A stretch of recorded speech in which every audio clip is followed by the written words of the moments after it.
This happened a year ago. But before I start, I want to mention that my husband is okay with our story being shared. We are in therapy and we came to terms with what happened, realizing we can't change it regardless of how it messed us up and nearly destroyed our relationship. By the way, English isn't my native language, so I apologize if I mess something up. So about a year ago, me, 29, and my husband, 31, were invited by this couple. The man was a colleague of my husband and they invited us over for dinner. We always thought it would be a nice thing to be friends with another couple, so we agreed. When we got there, I noticed that him and his wife were acting kinda weird. They were nice but almost too nice, if you understand, and they were constantly insisting that we drink some alcohol.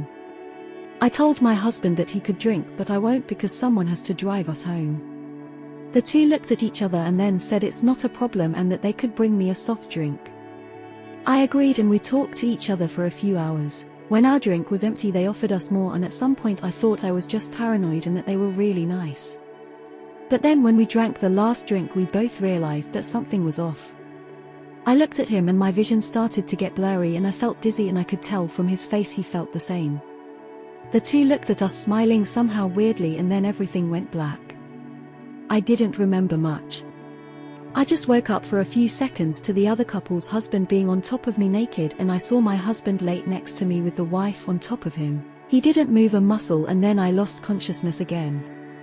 I was woken up by my husband, who told me to get out of here. We laid between them and they were naked and they slept. Our clothes laid next to the bed. We quickly grabbed them and silently left the place. I still felt dizzy.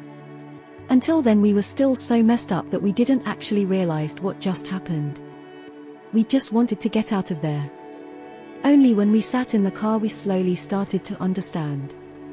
We couldn't look at each other and the ride home was awkward. When we got home we talked about it and decided to press charges for sexual assault. The absurd thing is that they actually sent us photos of this afterwards. They unironically thought we were okay with it and sent us photos of them saying how much fun the last night was. We didn't reply to that and just saved it for proof. Thanks to their own stupidity we won the case. Of course, with this proof there was no denying it, even though they tried. However, this occurrence messed up our relationship pretty badly. It was hard for the both of us to enjoy intercourse and we felt more and more distant towards each other. Only the couple's therapy managed to save our relationship, and I would say we are kinda back to our former selves. But it wasn't easy. I just wanted to share this because I felt like this subreddit might be a good place for it and raise awareness. I wish I could have shared this sooner, but our lawyer recommended us to not make any statements they could use against us. However, this is it. Thanks for the attention and please be careful. Do not take drinks from someone you don't trust.